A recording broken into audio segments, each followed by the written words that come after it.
E aí, gente, essa aqui é muito legal, né? Todo mundo que se interessa por química certamente vai achar interessante esse assunto. E especialmente quem está prestando ITA ou IME tem que ter na sua formação esse conceito. Por que que a massa dos átomos não é inteira? A única exceção é o carbono 12. Se você de ímpeto já responder, porque é uma média ponderada, alto lá eu não estou falando disso. Tá? Quando você, por exemplo, pega o cloro na tabela periódica e vê que a massa atômica dele é 35,5 U, isso é decorrência, sim, de uma média ponderada, porque existe 75% de um isótopo, 25% de outro isótopo de cloro na natureza, e essa média ponderada é que chega naquele valor. Mas não é disso que eu estou falando. Eu estou falando de, considere um isótopo, por exemplo, um isótopo do cloro, pega o cloro 35 e mede a massa dele experimentalmente. Isso é feito num aparelho chamado espectrômetro de massa. Quando você mede a massa, vai dar 34,9, blá, blá, blá, blá, blá. Pega o outro isótopo do cloro, o 37.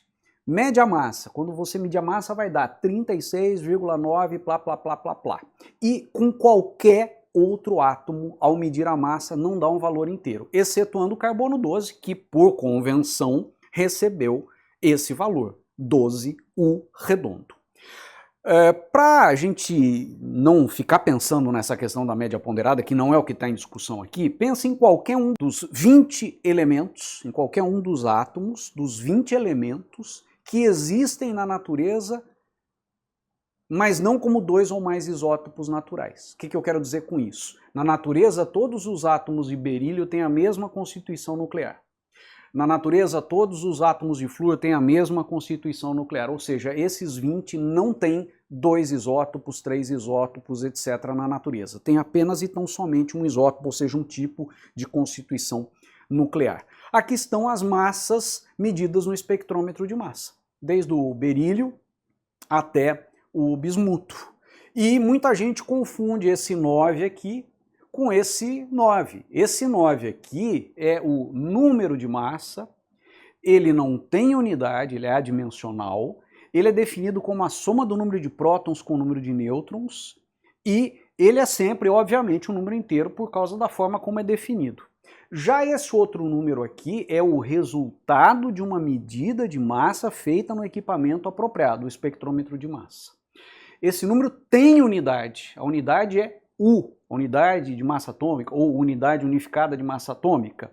E esse resultado, à exceção do carbono 12, nunca dá um valor inteiro. E a pergunta é por que, qual ou quais os motivos. Primeiro motivo, nêutron e próton não têm massas exatamente iguais.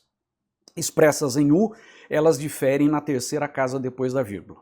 Segundo motivo, e mais interessante, que é o tema desse vídeo, o efeito de empacotamento, também chamado de efeito de massa. Para você entender isso, vamos pegar um exemplo.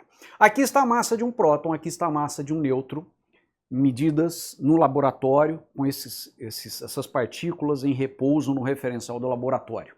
E aqui está a massa de um núcleo de hélio, também medido nas condições mencionadas.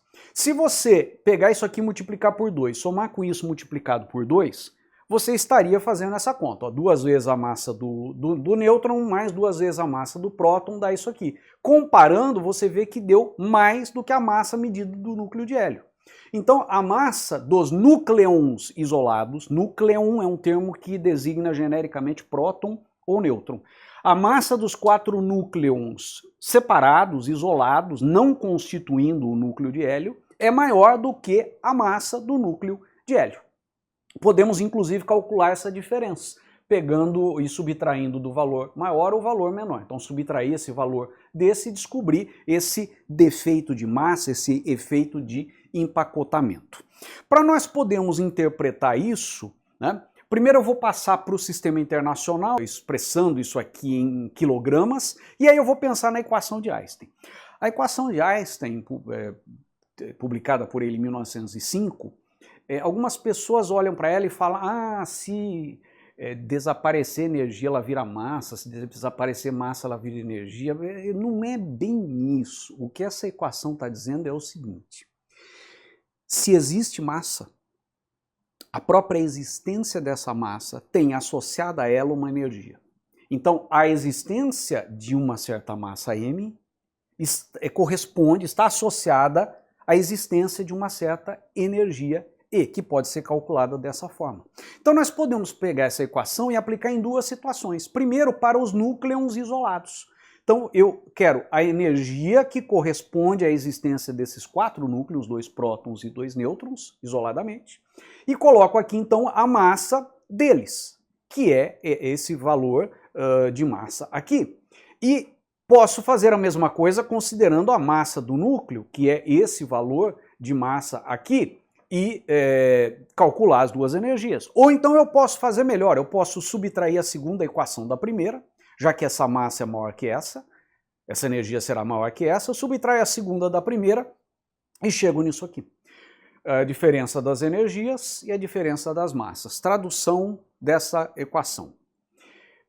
No processo imaginário de formação do núcleo a partir dos seus núcleons, existe uma diferença de massa. A massa diminui. Isso significa que uma certa energia não estará mais lá. Essa energia terá sido liberada. Afinal, a energia se conserva. Então nós podemos pegar essa massa, que na tela anterior estava em quilogramas, colocar a velocidade da luz ao quadrado, expressa no sistema internacional, metro por segundo, e calcular esse ΔE. Aqui está o cálculo feito. Então peguei aquele valor, multipliquei pela velocidade da luz, que seria 3 vezes 10 oitava, aqui está expresso com mais algarismos significativos, e cheguei nesse valor em joules, 10 a menos 12 joules, note que é um valor muito pequeno. Isso aqui nós chamamos de energia de ligação do núcleo, que significa o quê? Se fosse possível montar um núcleo a partir dos núcleons isolados, haveria um decréscimo de massa e isso estaria associado a uma menor energia ali presente. Essa diferença de energia, obviamente, foi liberada, significando que esse núcleo é mais estável do que os seus constituintes separados. Você também pode pensar o contrário. Como é que você poderia interpretar isso de uma outra maneira? Se você tiver um núcleo e precisasse ou pudesse separá-lo nos seus prótons e nêutrons isoladamente, você precisaria ter uma entrada, um fornecimento de energia que é justamente esse valor. E agora nós podemos pegar esse valor e dividir pelo número de partículas que tem no núcleo, que são 4, que é o número de massa. Dividindo por 4, nós descobrimos esse valor, que é chamado de energia de ligação por núcleo. Quer dizer, em média, nesse núcleo, cada uma das 4 partículas está associada a um decréscimo de massa, que por sua vez corresponde a um decréscimo de energia desse valor. Isso dá uma ideia da estabilidade nuclear. Então, quando você tem núcleos maiores e maiores e maiores, é claro que a energia de ligação do núcleo vai aumentando, aumentando, aumentando, aumentando. Mas quando você divide pelo número de núcleons, você tem uma ideia de qual é a estabilidade relativa desse núcleo em relação aos demais. E aí a gente tem esse famoso gráfico, onde no eixo Y nós temos exatamente a energia de ligação por núcleo, só que em vez de expressar em joule, está expressa em megaelétrons-volt, que a correspondência com o joule está aqui. Note que é da ordem de 10 a menos 13, e aquele valor que eu determinei lá, ele estava na ordem de grandeza do 10 a menos 12.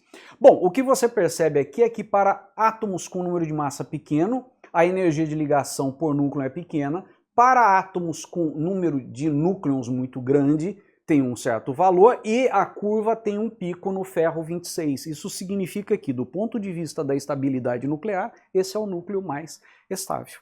Note que já está explicado, então, por que as massas elas não são inteiras, porque você tem esse efeito do empacotamento que atua diferentemente nos diferentes núcleos. Mas o que é interessante você notar é que a fusão nuclear é possível e a fissão nuclear é possível, embora para algumas pessoas que se iniciam na química isso possa parecer paradoxal.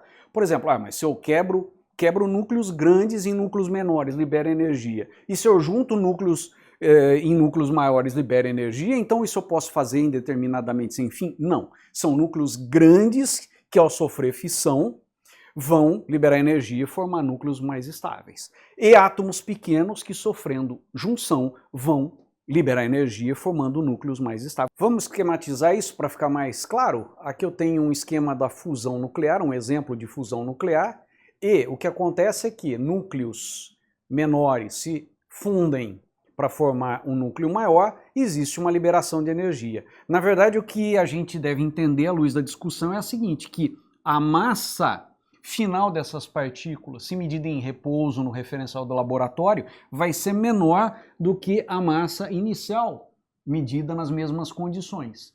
E esse decréscimo da massa significa que aqui há uma energia menor associada a isso. Para onde foi essa energia? Liberada. Liberada como?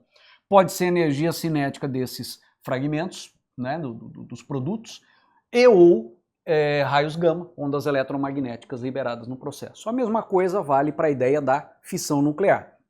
Quando você tem, por exemplo, um núcleo de urânio 235 e um nêutron com velocidade apropriada colide com ele, você tem várias possibilidades de produtos dessa quebra, dessa fissão nuclear.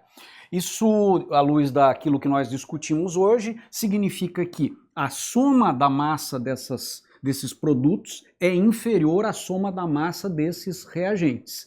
Essa diferença de massa está associada a uma energia que, por conservação da energia, é liberada no processo, seja como energia cinética dos produtos e ou seja como onda eletromagnética, justamente a energia que é aproveitada em um reator de uma usina termonuclear. É isso aí, até a próxima!